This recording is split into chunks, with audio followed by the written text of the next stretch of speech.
have a shutter actuation mirror. It's a fixed mirror. So when you fire off your photograph, you can hear how quickly it actually actuates or does the pictures. And if I show you with the lens off and inside, you can actually see the fixed mirror in place. It's not a mirror that goes up and down like your kind of conventional DSLR. That means it does a really cracking 10 frames per second, which is very, very good.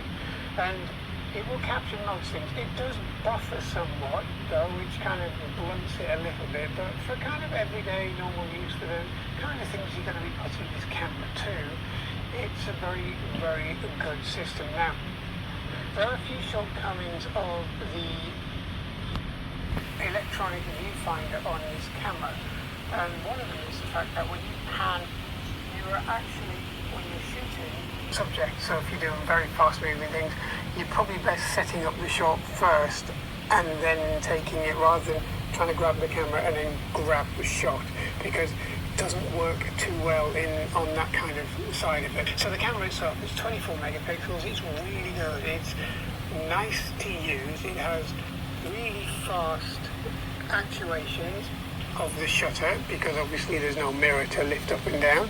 It does video very well, and also the body itself, although made of plastic, is usual Sony quality. It's very, very good. The quality of this camera really does shine through, even though it hasn't got the magnesium body of its bigger brother. It's not something that most people would even worry about or think about, because the camera body itself is nice to hold. It's got a decent sized grip. It's not overly small, and it really does the job well. And just about everything that you want falls to hand very, very nicely, such as the thumb wheels, etc. Now, I very rarely use the external screen on this, because I tend to do most of the things through the viewfinder. And really there's not a massive amount of difference, because you've got an electronic viewfinder, which is basically what this larger screen is on the back. You'll see exactly the same, although the image on the viewfinder on this is equivalent to a full frame camera view.